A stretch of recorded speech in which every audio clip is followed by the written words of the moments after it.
realize this is probably going to be a controversial topic, but in this video, I'm going to break down what exactly 100 job applicants looks like on the back end to the recruiter. Hey everybody, it's Brian from A Life After Layoff, and today I want to break down behind the scenes what a recruiter typically sees in a job posting.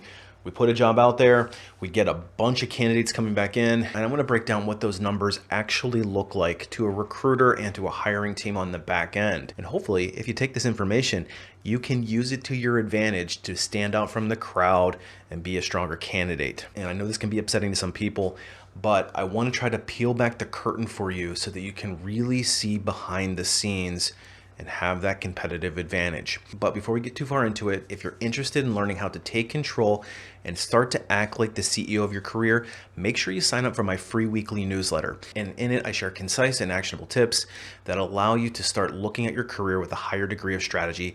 Keep in mind, it's absolutely free, so I hope to see you there. All right, so the numbers that I'm gonna break down, obviously are fictitious. I don't have an actual job in front of me, but I've recruited lots and lots of jobs. It's in the thousands. Honestly, probably at this point, it's probably in the tens of thousands. And I've seen a lot of job applications come in. I've worked in a variety of job markets, both strong and weak. I've worked for a variety of different industries and different companies, both big, some of the biggest in the world, and some very small startups. I've worked in tech, I've worked in automotive, I've worked in heavy manufacturing, I've worked in consumer goods and services. So I've got a really broad experience base to pull from. And I'm just trying to be realistic with you about what an average recruiter experiences when they're recruiting a job. So the numbers that I'm going to give you are an aggregate, it's kind of an average of what I've typically seen in my career. And if you're a recruiter watching this, feel free to chime in and say, hey, you're completely off base or you're right on the money. I think that validity would help the cause. So as you know, and as you probably heard, most corporations, especially in a challenging labor market where there's not a lot of jobs and there are a lot of job seekers, they tend to get a lot of job applications. And in some cases, they could get up to 1,000. Major corporations, we were getting over 1,000 applications per role. For the most part, I would say at least 60% of my jobs would get at least 100 applications. I would have some that would hardly get any candidate flow. They might only get 15 or 20 people to apply. And then there'd be other jobs where I would get hundreds of them in a very short amount of time. In fact, I remember posting a relatively senior tech-related job about 2 p.m. on a Tuesday, and by the following Wednesday close of business, we had 770 applications. In fact, we had to close the rec down because we had too many, and we had a commitment to get back to the business and review every single candidate came in within a 48-hour time period. So we had to shut it down because we couldn't handle it. We weren't going to be able to meet that metric. So let's suppose that we have 100 applications that come in for a particular rec. Right off the bat, 50% of them will not be a fit. So 50 people will immediately be eliminated because they don't meet even the basic requirements of location. Maybe they're sitting international and they're trying to apply to a job that's sitting in like the United States, for example.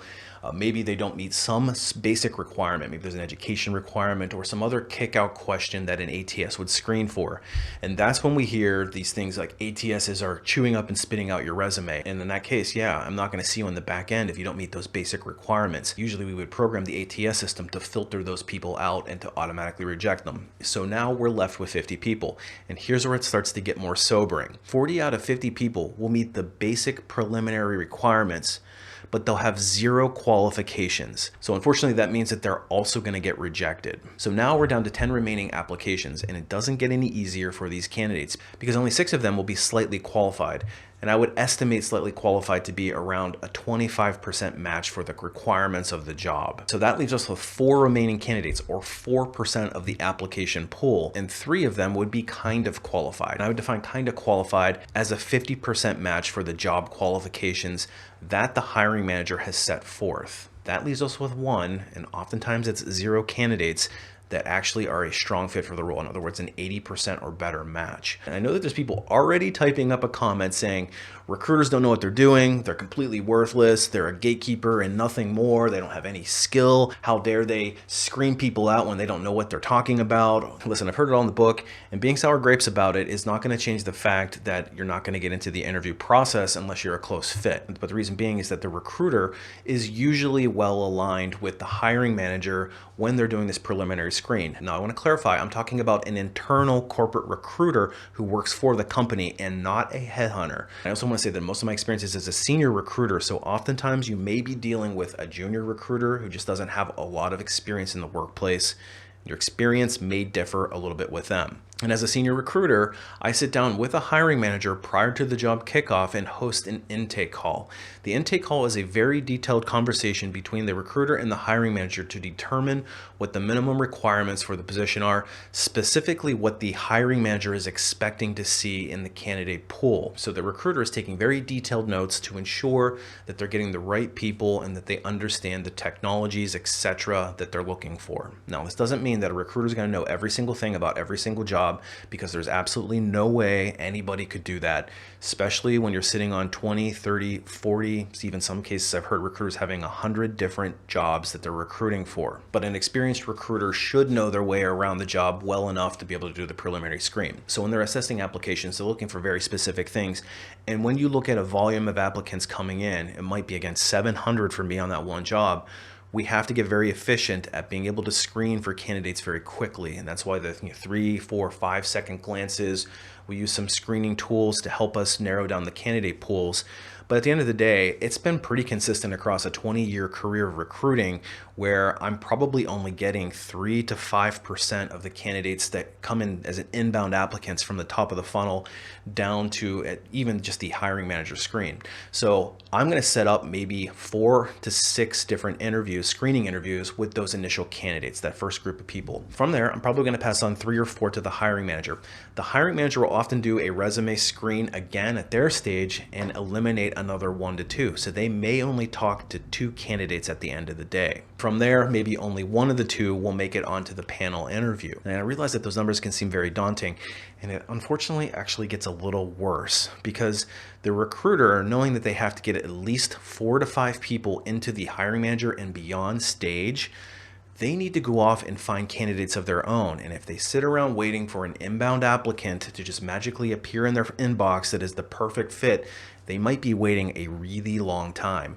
And in fact, they're probably not going to meet their metrics for that job. They're going to get dinged. And if they have too many dings, they don't meet their metrics for too many jobs, they're probably not going to keep a job for very long. Therefore, we have to be proactive finding our own candidates. So we'll go on to tools like LinkedIn and other places to source candidates on our own. And the reason why we prefer to do that, even though it is a lot more work on the recruiter, is that we can put in very specific targeted parameters and find exactly what we're looking for and not have to hope that one of these candidates pops into our inbox. So now that inbound applicant is also competing against a pool of people who have been sourced by the recruiter. And then you have the internal applicants on top of it.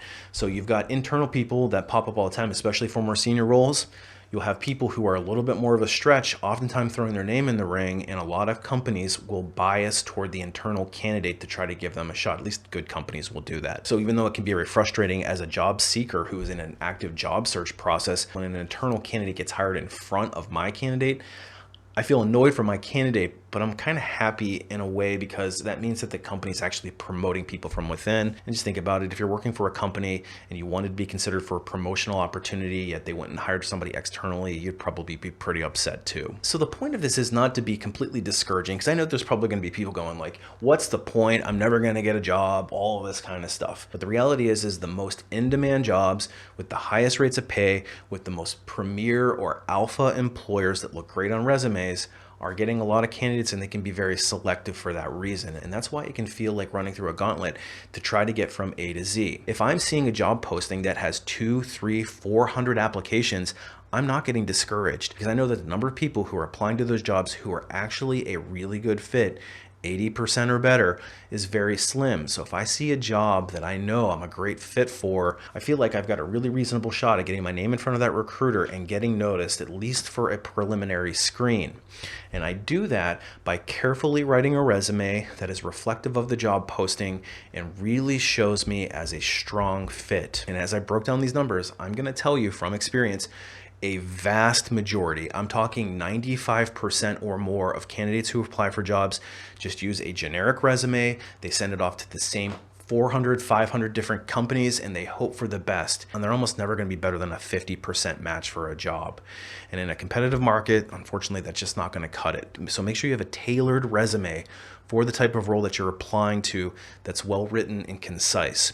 Second thing that I'd be doing is I would be leveraging targeted networking. See if you know somebody that works at the company that you can get an internal referral. That's always preferable to just being somebody coming off the street. And I'm making sure that I'm really working on my personal branding because I want to show the world that I'm an expert in my space. Personal branding is not just for the LinkedIn influencers out there, it's for everybody, and you will benefit immensely in your career if you can brand yourself as an expert. And the third thing I'm doing is I'm never pulling my foot off the gas pedal. I'm always making sure that my job search is active and very aggressive until my butt's in a seat. And I think somebody actually recommended that they wait till the first paycheck comes in. You never want to fall in love with a single employer, even if you're making it deep into an interview process. I've seen it bite too many people too many times. So always keep applying until you're comfortably in a seat. And again, this video is not meant to be discouraging. I'm actually trying to crack open a little sliver of light for you to see an opportunity to use to your advantage strategically. So get that razor sharp resume ready to go and be very opportunistic about when you apply. But if you don't know how to create said resume, I encourage you to check out my course, Resume Rocketfuel, because that course is going to teach you exactly how to write a resume with a recruiter in mind. It's going to teach you how to be the 80% or better candidate. So I'd highly encourage you to check it out if you need more help with the resume. But anyway, my mission is to help you find that next job opportunity with as much authority and conviction as possible. And like always, appreciate you watching. We'll see you on the next one.